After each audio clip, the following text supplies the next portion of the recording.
Sure that we've come up with is, making sure that people get the right bike and then can get started on that bike in a comfortable way. So without further ado, I'm going to let John introduce himself, but just to say, at every conference I went to, either as a participant or as a teacher, I just kept seeing this guy there. He's incredibly dedicated to learning and to growing. To becoming a better fitter, and of course his product's set in there, but his knowledge base goes deep and wide, and I'm just really excited to see what I've got to learn out of this, because there's always something. So just without further ado, John, and he'll introduce himself. Thanks, Curtis. Thanks, Curtis. Well, you had a choice of going to see next door to see the Spanish John, or to come in here and see the Australian John. And I'm pleased you've made the choice to see the Australian John. So my credentials are fairly humble. I'm a guy who mid-career moved into the bicycle industry and started working in bike retail when I moved here a little over 10 years ago, and quickly became fascinated by answering some of the questions you just asked. How do you get people on the right type of bike and on an appropriate size? And so started with bike sizing and led into fitting, and that became my primary focus working in bicycle retail. So much so that I left bicycle retail and set up my own independent bike fitting studio, which I've run now for several years. And then 2 years ago I purchased FitKit Systems, which for those who've been in the industry for a long time would recognise the name. It was one of the first structured approaches to bike fitting in the USA. It's a business that's been around for 35 years or more, and it's who I first initially trained with, and I think it has something to offer, and I've picked it up off the retiring owner and I'm carrying it forward. What's the name of it? Right there in front of you. Okay, so you may be wondering what a session on sizing is doing in the middle of a fit symposium, and I've got primarily sort of one key message, and that's this one right here. That's this one right here. So, how many of you in here are involved in selling bicycles to customers as a bike shop owner, retailer, sales associate? Probably most of you. If you're selling bikes to customer, you're involved in sizing. Whether you know it or not, you've got some sort of method to get somebody on a bike. Just need to put my glasses on here. If I come to your store to buy a bike, and I'm interested in one, at some stage we have to pick out a size for me. What size would you put me on? Now, how you answer that question defines your current sizing process or your method. Now, if you're a shop that sells maybe something like the Electra Townie, one size fits all, your process is going to be pretty simple. But maybe if you're a shop that sells something like the Pinarello Dogma F10 with a choice of 13 sizes, you're going to need a little bit more sophistication to matching up your bike and your customer. I had a customer come to me for a fit fairly recently with a new bicycle, and I always like to ask, well, how did you come by this bicycle? And so the story was, well, I went to store A, got shown some nice bikes, picked one out, liked the look of it, was well within their budget, had nice features, nice components, and just making sure you're awake apparently. And when it came to asking the question of the sales associate, well, which size would be most appropriate for me, the sales associate was uncertain and not confident about whether it was this one or that one. And so that led the customer, the prospective customer, to be uncertain and not confident about making a buying decision. They move down the road, bicycle store B. They go in, look at bikes, there's some acceptable bikes. When it came to asking about which bike would be most appropriate, the sales associate said, well, let me ask you a few more questions, let me measure you up, let's figure this out. The customer bought a bike there. They paid more money for it than at the previous store. It had a lower quality group set on it than the bike at the other store, but they felt confident making that purchase because of the attention to their needs and considering what was the most appropriate bike for them. And right there is the impact on your business and on your customers and on your bottom line is getting that confidence in the customer to make that buying decision. This is not just about, and this is not just for bike retailers. Is there anyone in the room who's primarily a bike fitter? Got a few of you. Okay. So you may be involved in a fit, you're making some progress, you're digging deep into it, and finally you come to a realisation that, hey, it doesn't matter what I actually do to this bike or to this person, it's never going to work out because they're fundamentally on the wrong bike or the wrong size. And you might be 2 hours deep into a fit before you've come to that realisation. That's why I like to start every fit I do with a sizing. Can we achieve a good fit? Is this possible? Because if you're trying to fit someone on the wrong bike, they'll never be happy and you'll never be happy. And bike fitting has just gone down in terms of reputation and credibility. So I see sizing as relevant for fitters as well as people selling bikes. So I want to give a little context here. Bike fitting, it's a broad term. What does it mean? Where does sizing fit into this? I like to look at it from a few different perspectives. I think the first pass is what I think of as pre-purchase sizing, and we can take a fairly static, basic approach to this. You might think of it as pre-sales sizing. I like to think of it from the customer's point of view. They're the ones purchasing or buying a bike. If you're a fitter, you might think of it as pre-fit sizing, but it's kind of the first pass. If we step it up a notch, we could move to a more dynamic assessment using a fit bike / size cycle. We could look at someone's actual fit position, where they're likely to end up in space on a bicycle. And from that we can establish, what sort of frame or fit is going to be suitable. I still think of that as sizing because it's before the customer owns a bike. They're not going to ride the fit bike out the door, down the street, around the corner or in an event. A fitting at the end of the day has to be done on the bicycle they're actually riding, not on a fit bike. Then we get into fitting. Someone buys a new bike, I think the first step is to do an initial setup. We could call it a quick fit, we could call it a basic fit, we could call it initial fit. You can choose your own name for it. I think the key points with this, I'm going to dig into this, and that was your question, I think. Someone gets a new bike, what do we do with it? That's going to be part of what we do. After that, and what maybe a lot of the other presentations have been and will be here today, are about this. Someone has a bike, maybe they have some issues. Some people call it a retrofit, a clinical fit, a detailed fit. That's when you're really solving problems for customer, doing those modifications, doing those accommodations, using more advanced technology to figure things out. I'm going to focus here on these first three levels. So where sizing fits into this, I think we can really take a couple of perspectives. I see it as preceding someone buying a bike. I see it as preceding someone getting a full-on bike fit.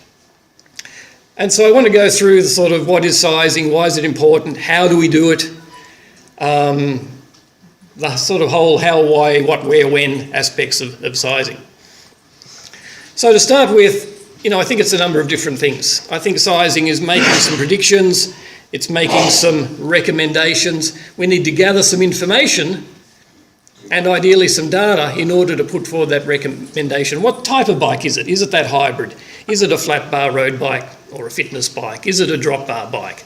Is it a race geometry? Is it an endurance geometry? What sort of bike are we going to be recommending to the customer? And then what frame size, given that there's probably choices, would be most appropriate? Because we want to avoid this sort of situation.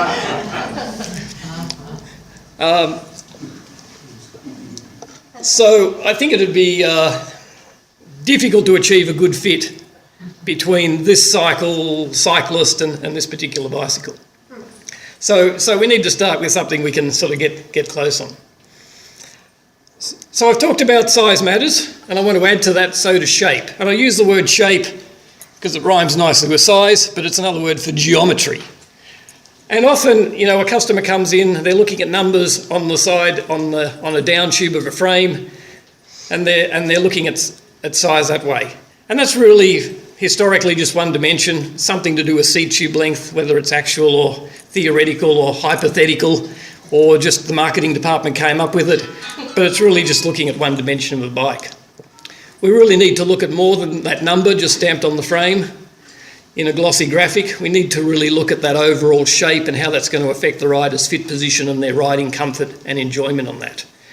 And there's some common terms for that. You know, it might be race or grand fondo or sportive.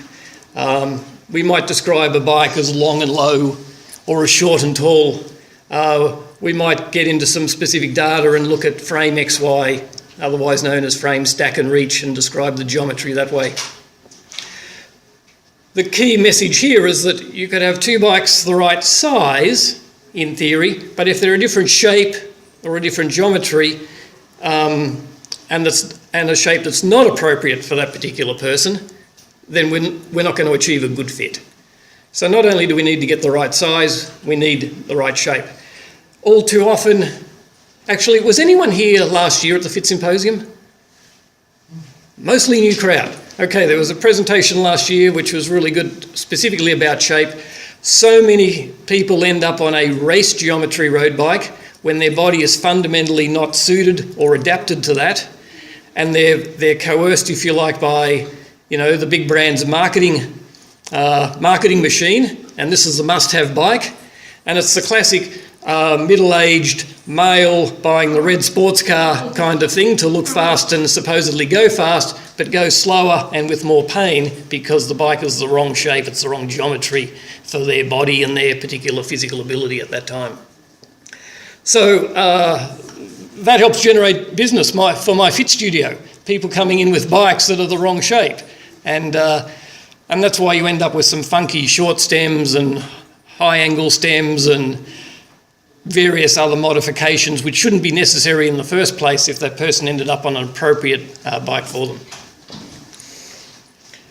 So why I think sizing matters for most of you folks in here is that if you don't get this right, you're really missing out on that customer and maybe that customer in terms of them coming back again and again and again. It's a key touch point where you get a chance to demonstrate your expertise and your credibility. It's a place to build confidence with your customer, that you know what you're doing and that you've got their interest at heart. It's also a way to differentiate and do something different. You know, despite the amount of technology out there, it amazes me how many bike shops are using some very rudimentary methods to sizing, which we'll get in here to a moment. The bar is very low. You don't have to do much to lift that bar to stand out from your competitors and offer a more compelling shopping experience for your customer. A key thing too is that if you've ever had to deal with someone bringing a bike back saying, well, I got this bike here and I went out for a ride, but really I think it's the wrong size. Now, if you had a good methodology for sizing them up, then that's a non-argument because they've already been through that and you've engaged them in that and they've got confidence that it is actually the right size. Maybe it's an opportunity for a fit. And so sizing is a sales aid for discussing fitting services if your bike shop offers fitting services. It's like, hey, we're going to size you up to start with, but, you know, we recommend you get a fit after this and maybe a month later, you know, come back in for a revisit and a follow-up on that fit. So people who take on a sizing methodology find that it does lead to a discussion about more comprehensive fit services. For your customer, it really does, I think, three primary things. It shows that you're genuinely interested in them and that you're taking a little bit of extra effort to earn their business. As per my example earlier, it's providing some confidence in the customer's mind that they're making the right purchasing decision. Now, it might be a $500 purchase, but it might be a $5,000 purchase. And the bigger that dollar spend, the more the customer wants to make sure they're spending it wisely and appropriately, and it's the correct decision.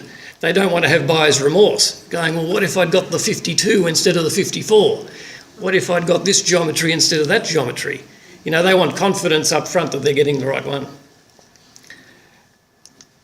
So when do we do sizing? Working in retail, someone walks in the door, they start looking at bikes, I go up and introduce myself, and their first question might be, hey, I'm looking at bikes, what size do you think I should be on? Have any of you had that experience working in the shop? So, they're shopping online, they're shopping on the classifieds, they're looking at a used bike. They really want a quick, simple answer. But I palm that off for a little while. Because what we want to do is we want to initially establish that there is genuine purchasing interest. Like, we'll come to sizing. Let's figure out what sort of bike, what your riding experience is, what you're looking to get into, what your budget might be.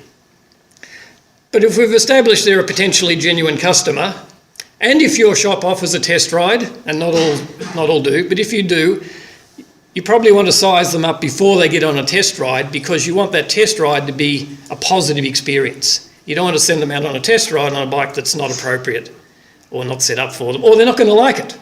And so then you've got some rework. Well, let's try the next bike. Where you do it, I think, is really on something you should be able to do on the sales floor, as close to your bikes as possible. If you've got a fitting area, maybe it happens there, but maybe your fitting area is occupied with your fitter doing fits, and your other sales staff still need to be able to do sizing. So the fitting area is not always the best choice. I think it's good if it's really close to the product that they're interested in trying to sell. So then how do we go about it?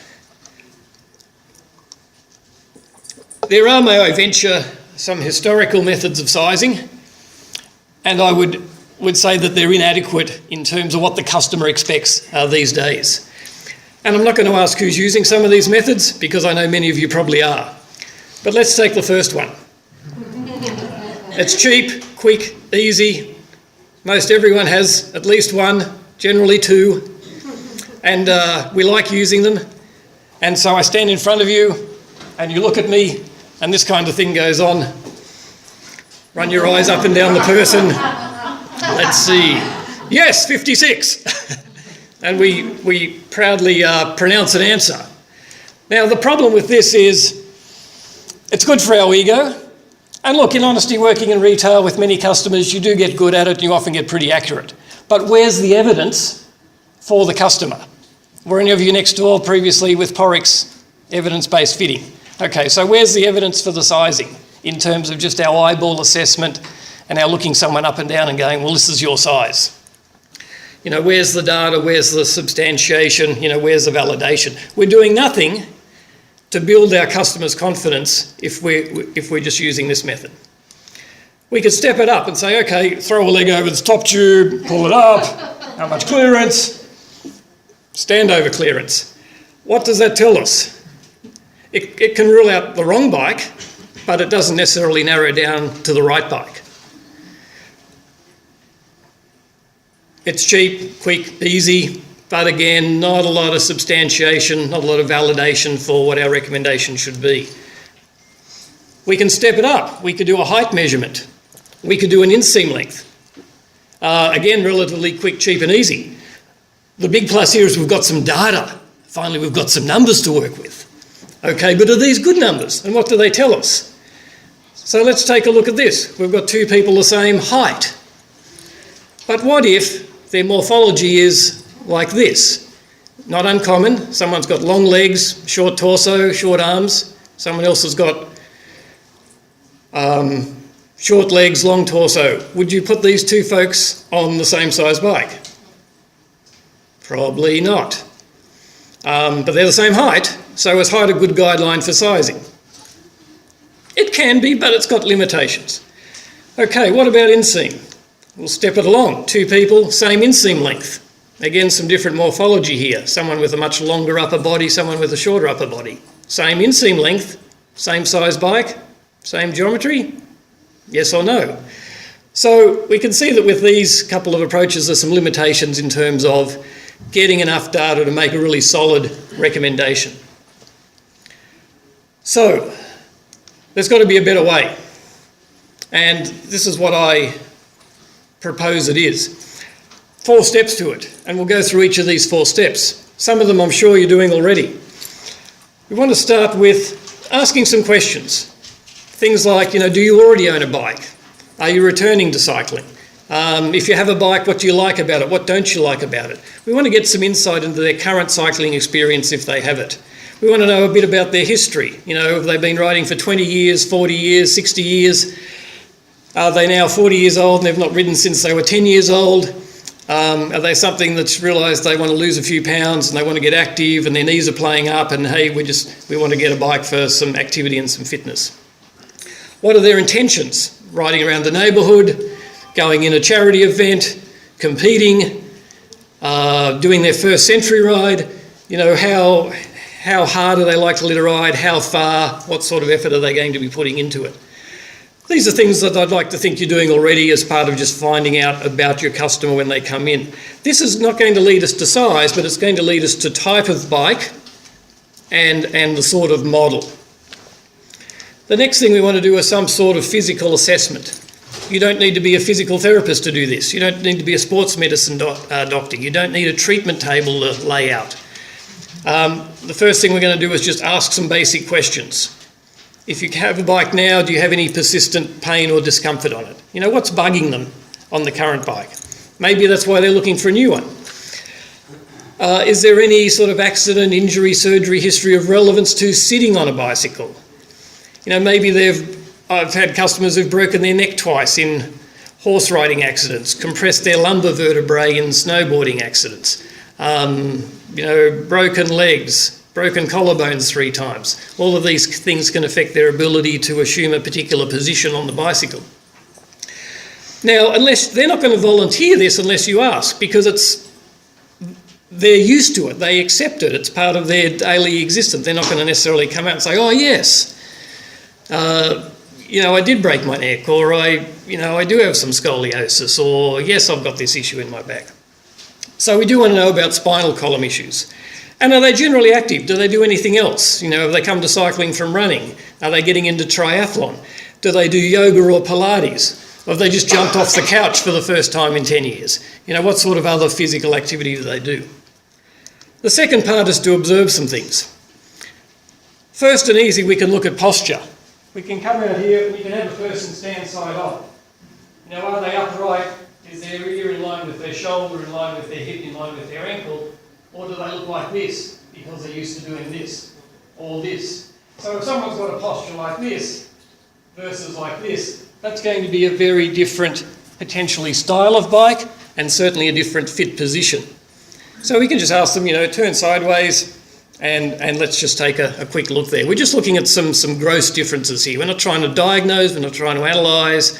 We're just going, how does this person look off the bike? Because that's going to play into how they look and can look on the bike. We can also do a couple of movements. 2 in particular. Does somebody have decent joint mobility? Just do a simple air squat, up and down. You can do that a few times. Okay, so if they get down to here, it's like, oh, my back. You know, we know we've got some limitation. If they can come down fully, then okay, here's a person who can perhaps assume a more aggressive position on a bike. But if it's like, oh, then maybe you know, a race bike, drop bar's not for them. The other thing we can do is say, okay, let's take a standing up, tighten the quads, lock the knees out, just a hanging forward bend. So if they come to shins, we've got some pretty limited posterior chain flexibility there. That's going to factor in, and if you were in that last session next door, that's going to factor into their saddle height and their reach. If they can get down to ankles, top of feet, okay, we've got a little better flexibility. If fingers or palms can go to the floor, then we've got a lot more flexibility. So this is going to factor into the style of bike and then subsequently how we set something like saddle height by looking at that. So we haven't had the person lie down, we haven't got out a goniometer to measure any angles, we've done something we can do in the corner of the sales area in very little space, just looking at them side on and having them do 2 simple physical activities.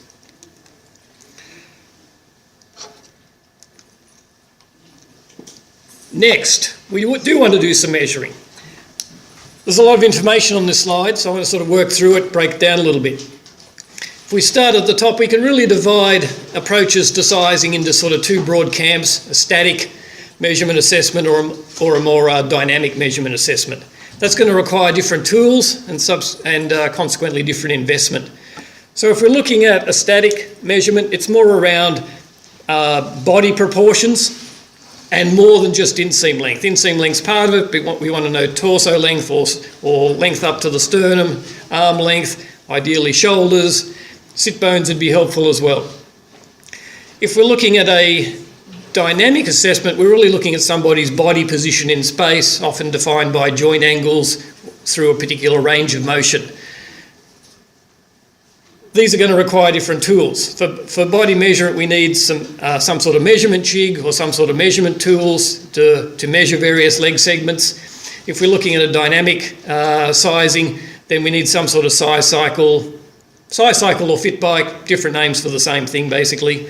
And we probably need some frame finder software to be able to take that position and those angles and produce a recommendation. I think an important consideration is what level of skill is required to do this. And I heard that question to Curtis earlier about, hey, I'm worried when I get back to my shop because, all the people who know how to size someone up are here and, the kids left there and I'm worried about what sort of bikes they're putting on people while I'm away. So a static measurement system is something that really, I believe all sales staff can be trained to do pretty quickly and easily, and it will avoid gross errors and it will really get people a lot closer to the mark in terms of picking the right bike. The dynamic assessment, I'll venture a personal opinion here that I think someone needs higher level fitting skills to use a fit bike effectively as a sales aid. And I think the lack of those higher level fitting skills in a number of shops are why there are things like Guru DFUs and maybe some purely custom fit bikes and other fairly expensive investments sitting in the corner, largely underutilised, with the owner scratching their head wondering, why did I spend all this money? Because although they're presented as a simple solution, I think you actually need a higher level of fitting education and experience to really know what you're looking at and to qualify the recommendations that the software is generating there. Again, it's a good source of business for my fit studio, having people come in who've been set up by a bike store on a fit bike, and where, yes, it's produced a number and it's produced a bike and the person's bought it and they come to see me and I'm like, oh my gosh, how did they end up on this bike? It just doesn't make any sense. But the software said, this is the bike. So I think, depending on what you want to invest in terms of staff and training, but a static measurement is quicker and easier and simpler to learn, and a dynamic one I think has a higher investment. You've got to learn the technology and you've still got to learn how someone should look on the bike and measure up. There's a difference in time taken. A static approach can be done in 5 to 15 minutes. It's some investment in the customer, but it's not soaking up your sales staff for a large period of time. To use a dynamic approach, some shops will actually book that in. It might even be a fee-based service because it does take someone longer time to do that and they're off the sales floor and they're not being able to interact with other customers and they've really got to focus on that one person. So that can even be by appointment. It's depending on how you're staffed up or not. And there's a bit more time involved in it. There's also a different dollar spend. You can get into a static assessment for, $1,000 up. If you're taking a dynamic approach to measuring people, then you've got a higher technology investment in terms of a fit bike. Anything from an exit cycle at $4,000 to a purely custom at $10,000 to $12,000. And then you've got some software on top of that as well. So some of the examples of companies that might offer some things, and some of these are out here exhibiting, and so once the doors open tomorrow you can go around and find out more about these. Bikefitting.com have a booth out there at the show, originally based out of Holland and I think still there, now owned by Shimano. They offer a static measurement jig and some more advanced stuff as well. If you're a Giant dealer, you've probably come across their Right Ride system. It is specific to Giant dealers, so if you're one of those, you can get on board with that. Scott Bicycles, not in North America, but in Europe and Asia, promote German-based SmartFit, who again have a range from a static to a dynamic fitting system. If you're a Scott dealer, you could get on the case of the North American team and say, hey, what about us? Or you can go directly to SmartFit and get it. Velogic Fit have got both a dynamic and are coming out with a digital system. So that's something I haven't mentioned. A lot of the static measurement stuff is analogue, but there's a move towards some digital systems, so some camera capture systems where you're not actually putting a measuring stick over somebody, but you're having them stand in front of a camera, and that's projecting out some body morphology. So Velogic Fit are working on one of those. Guru's been working on one for a few years. Give myself a short plug here. FitKit Systems has a static measurement system. On the dynamic side, Purely Custom have got a booth out there. You can certainly take a look at their fit bikes and their software. There are other fit bikes like Exit, Retool make a fit cycle, the Move, Guru have got their unit. I think they're exhibiting as well. So probably half the people listed here are exhibiting out there at the show, and you can find out more. One of the key things here to consider is what sort of outputs do we get from the measurement system. It might be rudimentary, it might be more sophisticated. It might be simply, well, what should the top tube length be in a stem? It might be down to a full cockpit configuration of exact handlebar width, stem length, number of headset spaces, stem angled, and that sort of thing. So, and everything in between. So depending on your needs. So to give you some visuals on this, this is the FitKit system at work, just measuring up inseam length and torso length. This is a Velogic Fit Microsoft Connect-based camera capture system, so a digital sizing system. The person stands in front of it, and then it'll scan them and subsequently produce a bike recommendation. You could take a dynamic approach, using a size cycle and getting someone really dialed in, and then figuring out either frame XY, or in this case with a triathlete, pad XY coordinates, and then reverse out of that and figure out what sort of bike will come up underneath them and support that position. You might end up with something like this, which is from the Guru system, which has got a particular make of bottle, a brand, a make, a size, a whole bike configuration, so you can get a really detailed recommendation. And that's the thing with so to come out with a recommendation, how do we do this? We want to combine our interview of the rider, finding out more. We want to take into account that physical assessment, what's their flexibility and range of motion like, and we want to take into account the measurement data in order to recommend a particular style and type of bike and what size in that style. And I'd suggest we don't want to overwhelm the purchaser with too many choices, because then that sort of sends them into a daze and out the door to think about it. We really want to narrow it down to no more than 3 particular bike choices, and then you may be comparing price or components or that sort of thing. A common question is, okay, I get these measurements and everything comes out and it's either this size or that size, so which way do we go? So a rule of thumb in this is that reach, as in length of bike, is more critical in terms of picking a bike than stack or the height of the bike. And the reason for that is that you've got more adjustment in terms of headset spaces and stem angles to make adjustments up and down, and you've got less leeway in terms of stem length to adjust for reach. So you've really got to get that frame X or that sort of top tube right in the first place. And a bike that's a good size, in my view, has latitude to be fitted larger or smaller. It's not at end of range. It's not like, well, we could get you on this bike, but only if we put on a 60mm stem, or only if we put on a 130mm stem. It's like, there's nowhere to go. You can only go in one direction, you can't go in the other. So a bike that's an appropriate size, based on the recommendations, you can go in and out, up and down to finesse the fit position subsequently. I tend to, be a bit old school in my sizing. I like to think through it all and kind of be able to articulate and explain to the customer why I'm recommending a particular bike.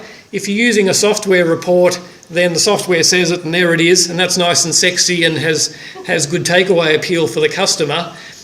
But I think you need to be able to justify your recommendation and talk through the nuances. And things that can factor into this are something like a real leg length difference. So if you've got somebody with really short legs for their height and quite a long upper body, that long upper body is going to project a larger frame. And you may run into an actual standover clearance issue on that larger frame. And so you might have to downsize there just for that purpose.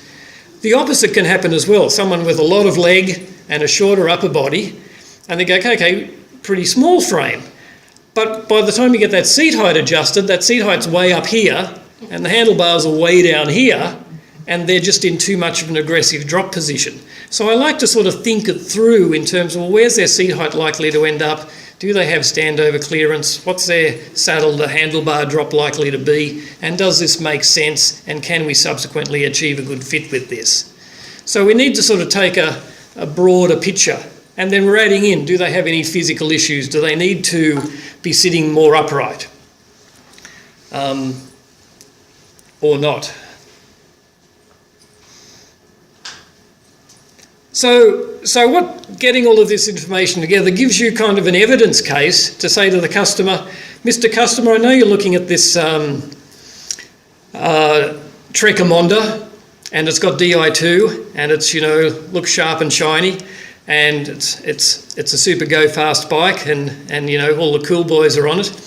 But, you know, you're 60 years old and you don't do any other physical activity and your flexibility is really poor and you just want to do, you know, a 20-mile coffee shop ride once a week, you know, there may be a better choice in bicycle that you'll actually have a much more positive experience on.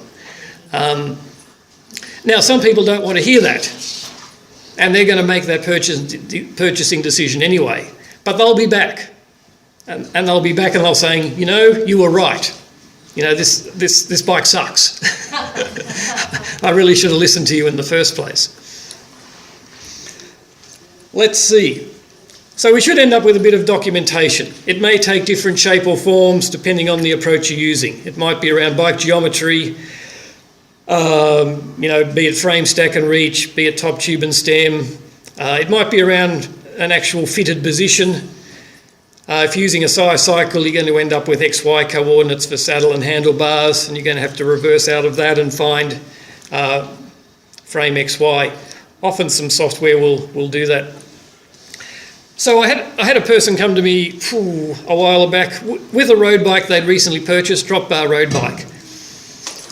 And we started through the interview, and it's like, okay, we've got a mid-50s, shall we say, woman who wants to ride 5 or 10 miles, no more than 20, mostly through town at a casual pace and maybe an occasional sort of effort up a short local canyon, and has, you know, reduced flexibility and some mobility restrictions. Is that drop bar road bike the most appropriate style of bike for that person? And this was a discussion we had, and it's like, you know, I think for the sort of riding you're doing and the distance you want to go, and you're not trying to set any speed records, and you're not going in any events, and you're not trying to beat anyone, and you're not on Strava, you know, I think more of a fitness style, you know, flat bar road bike would be more appropriate. She's like, yeah, I'll sell this one. And she did, she sold that. I mean, she'd been riding it and she wasn't comfortable. That's why she came in for a fit. We went through what would you recommend. I think the end result on this was I can't remember the model. A Cannondale fitness bike. What's the fitness bike? Thank you, Cannondale Quick. She got a Cannondale Quick, reported back, fabulous. I love it. This is just what I needed. So she went from being very uncomfortable. Now I could have fitted her, in theory, on that drop bar road bike, but I don't think she ever would have really enjoyed the experience, and was probably someone who would then have exited from cycling as an activity. But we had that discussion about what style of bike's more appropriate, and given all factors, it's like, you know, the Cannondale Quick, take a look at those, take some for a spin. She did, she got one, she liked it, yeah, way better. So just preventing those buying mistakes, you know, in the first place. I didn't prevent that one, I had to add a correction. So, you know, this is why I think sizing matters. It's an opportunity to really engage with your customer and get beyond talking, you know, components or widgets or whatever's on the bike. You know, it certainly shows some care in them. And I think importantly, you know, we're using some evidence to support our recommendation. And you can still use your eyeball method, but this provides a backup to that, and it's something you can show a customer and they're engaged in it and they get to understand the rationale. You know, if you earn their business, you're going to increase their sales. So kind of simple as that. That's kind of the sizing. There's obviously a lot more to get through, but I want to sort of come to your question there about fitting a little bit. It's kind of my simple definition of fitting. And really this needs to happen on the bicycle someone's with. And so let's say you've gone through the sizing. They've bought a new bike. We want to set them up to ride out the door. I think bike shops do a grave disservice to their customers and to their customers coming back by not paying enough attention to getting that bike set up so the customer has the most positive experience possible the first time they ride that bike. We want to establish what I call a starting fit position. And I think, the comment was made inside. We can do that in the bike shop, we can do it in the fit studio, but the person has to get out on the bike and ride it and prove it out. They have to validate it. And as a result of their feedback, that fit may change.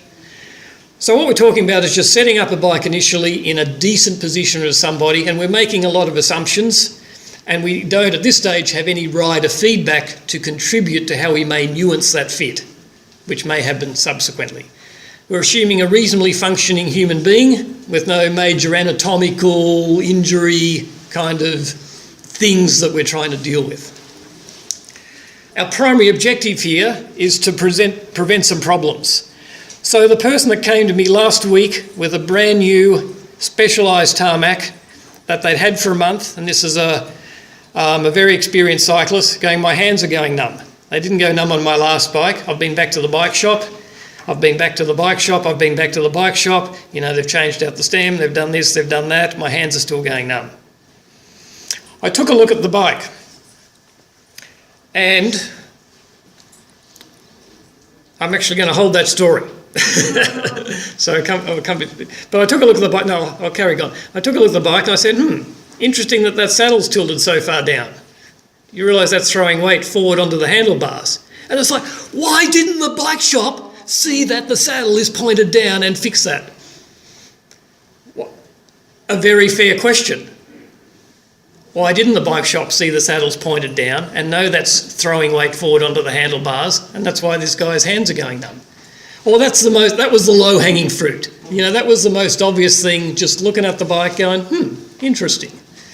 I mean, he was not happy with his local bike shop based on that. We fixed the saddle. He felt great. Okay, so if we're doing an initial fit, we need some sort of methodology. We want a process to step through. Generally, we want to start at getting the cleats in a decent position. I'm still amazed how many folks come in and I say, why are your cleats where they are on the bottom of your shoe? Well, the bike shop guy stuck them on there. Well, was there any assessment of your feet or any rationale to do it? No, we just screwed them on.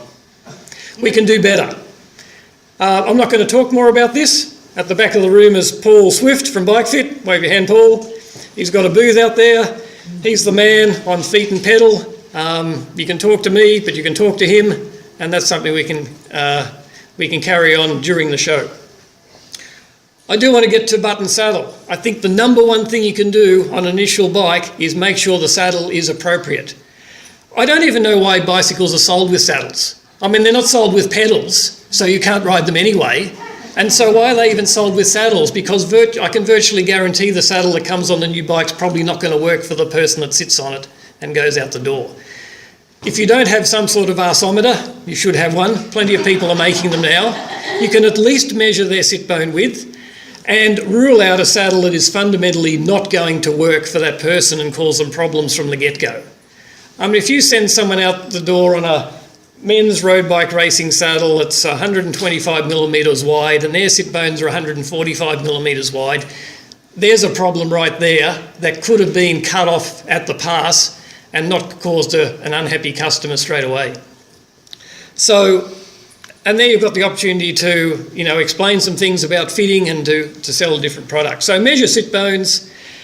There's a lot of variables to saddle comfort, and there's some sophisticated technology which you've been exposed to a little bit today to assess it, but you can at least get a suitable saddle width and enough real estate under somebody to give them decent pelvic support. When it comes to saddle position, we've really got three things. How high is it, how far forward or back is it, and what sort of angle it is. I just talked about the importance of angle. Half a degree difference in angle can make a huge difference to someone's fit experience and riding comfort on a bike.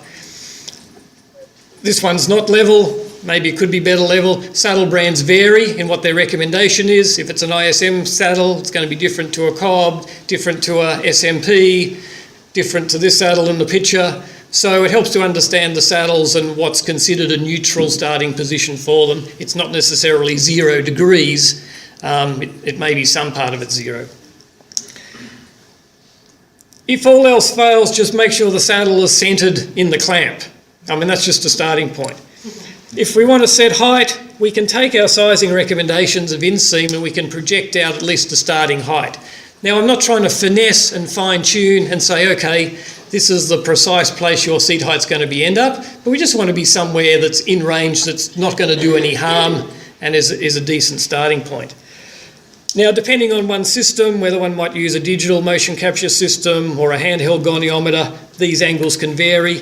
It'll vary if you're measuring from bottom dead centre, or what I like to use is full leg extension, which is where the crank's a little forward. Legged extension is the most common angle, but we could also look at the start of the power stroke where the crank arm's parallel to the down tube. We can also look at cranks horizontal, the much debated knee over pedal spindle issue. You know, if you don't have anything else to use instead of knee over pedal spindle, it still serves as a decent starting point. It's not a good driver for fit, it's not something to aim for, but it can help sort of just prevent problems to start with. So we want to set a saddle height up and down. Those two other angles that are in there will help decide a forward and back. There's other methods, there's other approaches, but we just want a starting point to get them out the door decently. We want to pay attention then to where the handlebars are in space. What's our reach like and what is our drop like? And so our interview and our physical assessment, and to some extent our measurements, is going to give some useful data to going, well, what makes sense for this rider? And if they're an experienced cyclist, then they're going to be more adapted to having a longer reach and a deeper drop. If they're a novice, even with the same morphology and the same flexibility, they're not going to be adapted to that position. They're going to need to be a little shorter and a little higher. You know, an older rider will contract, and again, less reach and drop. A rider with poor posture presentation is going to need less reach, you know, less drop. If someone's got pretty short arms in relation to their torso, so this is relative to their own body, they're not going to be able to stretch as far. If they've got like a big ape factor, then those arms need to live somewhere in space. They want to be further away from the cyclist or further down. If someone's got a lot of upper body weight to support, whether that's you know, a lot of investment in lunches over the years or beer or just large-chested, if there's a lot of weight hanging forward, that has to be held up by somewhere. And so that can put pressure on the hands and that can lead to hand numbers. So we want to get that weight back and back down through the saddle and down through the legs a bit more. If someone's got poor flexibility, they're going to be a little more conservative. Same with their posture. So this is why we want to take into account these interview questions and this physical assessment to get some clues as to where they might be. Finally here, we want to just do a few little things, and if you were at the very first session today with Wade, just talking about lever reach adjustment. How many bikes roll out the door where the person in the drops can't reach the brake levers effectively without, you know, a big wrist compensation? Just paying attention to things like that. I've had multiple bikes come into my fit studio that are tri-bikes that have an asymmetrical aero bar set up that are back to front, where the left is on the right and the right's on the left. Mechanics, pay attention to asymmetrical aero bar setups and don't have someone's arms being forced out like this when they're designed to sort of bring them into the end of the extensions. So just getting some basic stuff right so that you're just preventing these problems, you know, goes a long way just to making for a... The customer's not going to know if you do a good job, but they are going to know if you do a bad job. And they're not going to want to come back and spend more money and send their, you know, their buddies there. They're going to stay away. So the good job's going to go unacknowledged and unrecognised. But it's in your interest to, you know, do a good job and pay attention to some of these smaller things.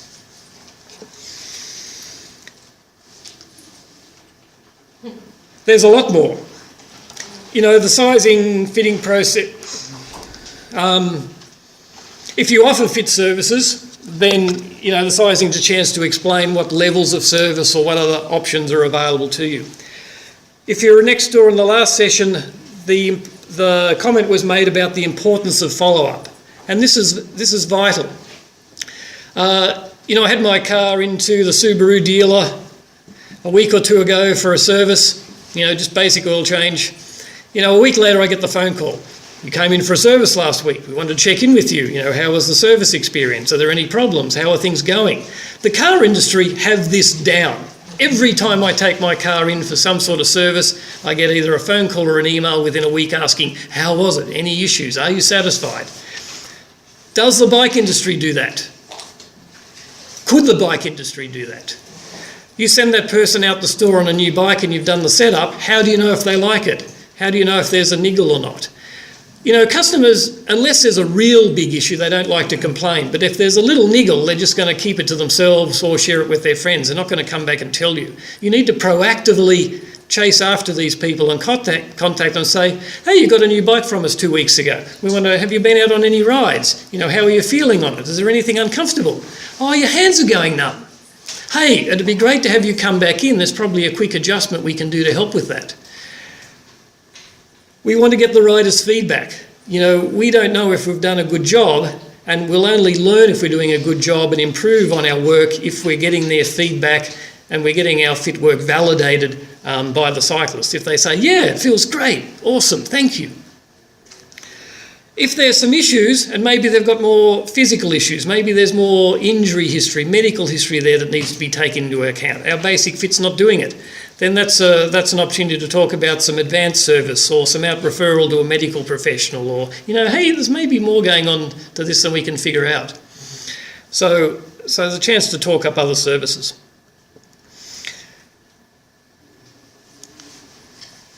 You could probably do with a cup of coffee by now. And so I think, I'll come back to where I started. I think sizing's really important. Sizing is the gateway drug to fitting. Sizing's where you develop your basic skills and you start to pay attention to fit and you move on from here. And I think if you're a shop that is interested in offering fit services and doesn't already, the best place you can start is to get a really solid sizing methodology down and to get your staff schooled up and trained in that and using it consistently, because that'll prevent a lot of problems. Poor sizing generates business for fitters. That's the only upside of it.